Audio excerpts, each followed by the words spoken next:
Hey giờ này mình lấy số còn một cánh video thay mày nghe đấy thay dùng một tao trong buổi nương xảy hướng click rồi dùng một tao tiền sắp đi giờ này mà cái bằng tao mà chui subscribe bài mình tế cầm lại chui mấy mình em bồi phong bữa đồ hai nó tao mới cả sắm đá bài mình ngọt nè.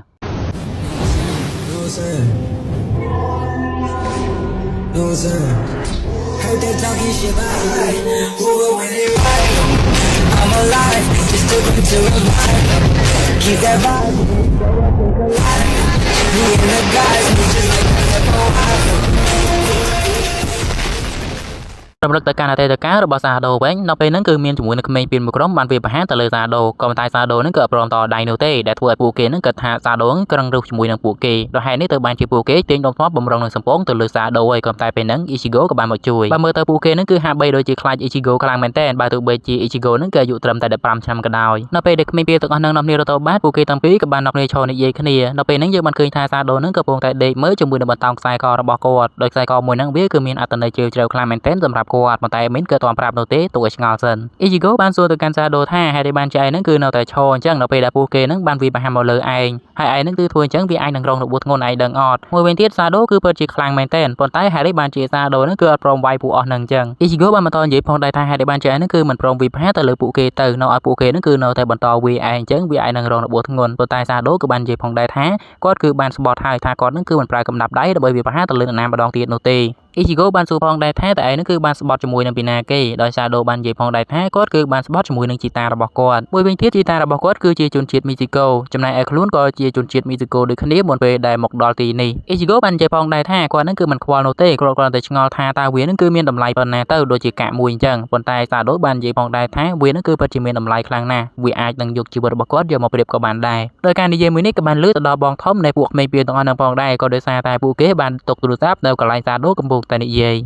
ពេលដែលសាដូនអាយុ8ឆ្នាំគាត់គឺតែងតែវាយគ្នាជាមួយនឹងក្មេងៗផ្សេងទៀតដែលវាគឺតែងតែធ្វើឲ្យរូបតារបស់គាត់គឺពិបាកចិត្តខ្លាំងមែនទែនប៉ុន្តែបើទោះបីជាគាត់ពិបាកចិត្តយ៉ាងណាក៏ដោយគាត់គឺតែបង្ហាញជាមួយនឹងស្នាមញញឹមបង្ហាញទៅកាន់សាដូដែលធ្វើសាដូនឹងគឺតែងតែធុញទ្រាន់ជាមួយលោកតារបស់គាត់នៅពេលមួយនៅពេលដែលសាដូតល់នៅមួយកន្លែងយើងបានឃើញថាមានជាមួយនឹងក្មេងពីលជាច្រើនគឺបានមកចំរនវាប្រហែលទៅលើសាដូក៏តែពេលហ្នឹងលោកតារបស់គាត់ក៏បានមកដល់ថែមទាំងពាំងសាដូមកដល់ពួកគេទាំងហ្នឹងវាទៅលើសាដូនោះទេដែលហេតុនេះទៅបានជាក្មេងពីលទាំងអស់នោះនាំគ្នាយកជាមួយនឹងដំបងវាប្រហែលទៅលើលោកតារបស់គាត់ឡើងគាត់ហ្នឹងគឺទូនជង្គង់តែម្ដងនៅពេលដែលឃើញថាគាត់ទុនជង្គង់ពួកគេក៏បានគ្នាចាក់ចេញទៅដោយគោលបំណងរបស់គាត់គឺគ្រាន់តែយកជាមួយនឹងខ្សែកមួយបន្តោងនេះដើម្បីយកទៅឲ្យសាដូតែប៉ុណ្ណោះដោយបន្តោងខ្សែកនេះវាគឺជាកាដូសម្រាប់ទៅឲ្យសាដូដើម្បីការពារទៅលើសាដូផងដែរហើយនេះគឺជាមូលហេតុដែលសាដូគឺតែងតែការពារទៅលើបន្តោងមួយនេះនៅពេលដែលគាត់កំពុងតែដើរតែម្នាក់ឯងមានក្មេងពីរមួយក្រុមបានយកជាមួយនឹងដុំថ្មវាប្រហារទៅលើគាត់ដែលគាត់ក៏បានសន្លប់ផងដែរនៅពេលដែលចាប់សាដូមកដល់ហើយពួកគេគឺបានរុំជាមួយនឹងខ្សែកច្រើនខ្លាំងមែនទែនដោយសារតែសាដូមានកម្លាំងខ្លាំងនោះក៏ដោយសារតែពួកគេចង់ដឹងថាតើសាដូនឹងគឺខ្លាំងប៉ុណ្ណានៅពេលដែលពួកគេនឹងយកជាមួយនឹងបន្តោងខ្សែកមួយនេះតើសាដូនឹងគឺហ៊ានវាយទៅលើពួកគេដែរឬមួយក៏អត់នៅពេលដែលប៉ែមួយនឹងគឺបានដកជាមួយនឹងបន្តោងខ្សែករបស់សាដូយកមកឌឺដងទៅលើសាដូពេលហ្នឹងសាដូគឺកាន់តែខឹងហើយគាត់នឹងគឺបំរុងនឹងរើវាប្រហារទៅលើពួកគេ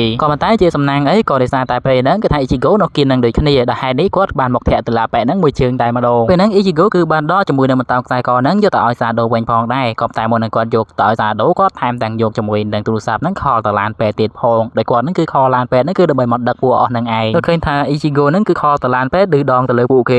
ក៏បានទៅវាយជាមួយនឹង Ichigo តែម្ដងប៉ុន្តែអត់មានគីឡូជាមួយនឹង Ichigo នោះទេ Ichigo គឺបានវាយទៅលើពួកហ្នឹងឡើងដេកពេញដីតែម្ដងហើយគាត់ថែមទាំងយកបន្តោងខ្សែកទៅឲ្យសាដូទៀតផងហើយនេះគឺជាមូលហេតុមួយដែលសាដូហ្នឹងគឺតែងតែការពារទៅលើ Ichigo បើទោះបីជាមានរឿងអ្វីក៏ដោយព្រោះថា Ichigo គឺជាមនុស្សមានគុណទៅលើគាត់មួយវិញទៀតក៏ដោយសារតែ Ichigo គឺបានការពារនៅបន្តោងខ្សែករបស់គាត់ដែលវាហ្នឹងគឺមានតម្លៃស្មើនឹងជីវិតរបស់គាត់ដែលហេតុនេះទៅបានជាសាដូហ្នឹងគឺដឹងគុណទៅលើ Ichigo ខ្លាំងមែនទែននៅពេលបច្ចុប្បន្នវិញដោយសាដូគឺបានស្ទុះទៅវាប្រហារទៅលើ Kyoroko ហើយបើទោះបីជាគាត់ហ្នឹងគឺមានកម្លាំងខ្លាំងយ៉ាងណាក៏ដោយគាត់ហ្នឹងគឺនៅតែមិនអាចយុឈ្នះទៅលើ Kyoroko បាននោះទេដោយ Kyoroko ហ្នឹងគឺបានកាប់ទៅលើស្មារបស់សាដូកាត់មកណានៅនេះវិញនៅពេលហ្នឹងគឺមានជាមួយនឹងកងកម្លាំងមកបាំងកាយគឺបានមកនិយាយប្រាប់នាងថា Yamamoto គឺចង់ក៏ហៅជាមួយនឹងក្រុម Hell Butterfly ដើម្បីទៅកន្លែងមួយប៉ុន្តែគឺសូមលាក់សិនអត់ទាន់ប្រាប់នោះទេកាត់មកចំបាំងរវាង Ichigo ជាមួយនឹង Sadaki វិញដោយ Ichigo ហ្នឹងគឺបានរត់ឡើងប្រកាច់ប្រកើនពេញហ្នឹងក៏តែម្ដងឯងក៏ដោយសារតែគាត់ហ្នឹងគឺអាចប្រយុទ្ធ ត់គ្នាជាមួយនឹងសារគីបាននោះទេប៉ុន្តែបើទោះបីជាណាក៏ដោយសារគីគឺបានមកស្ទាក់មុខរបស់គាត់ថែមទាំងកាប់ទៅលើ Ichigo ទៀតផងប៉ុន្តែក៏ដោយសារតែកដោលះភ្នែកចឹងហើយធ្វើបានជាអាចកិច្ចពីកញ្ញាំដៃរបស់ឆ្មាប៉ុន្តែនៅពេលដែលកដោរត់មកដល់កន្លែងមួយពេលហ្នឹងគឺ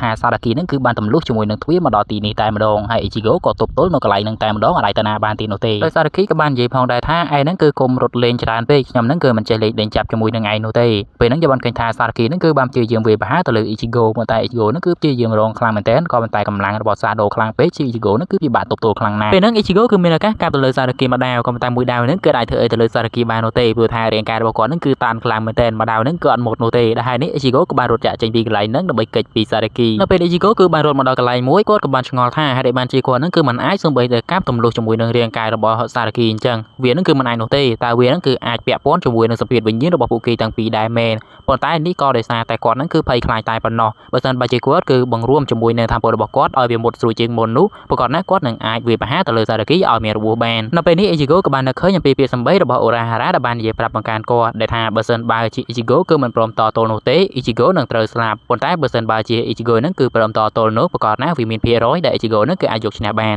ដែលហើយនេះនៅពេលនេះ Ichigo គឺបានតាំងចិត្តថាគាត់នឹងយកឈ្នះទៅលើសារគីក៏តែពេលហ្នឹងគាត់ក៏បានចាប់អារម្មណ៍ផងដែរថាសពាតនៅតាមពលរបស់ Sado នឹងគឺបានរលត់បាត់ហើយអញ្ចឹងគឺបានន័យថាគាត់នឹងគឺបានចាញ់ជាមួយនឹងពីណាគេម្នាក់ហើយ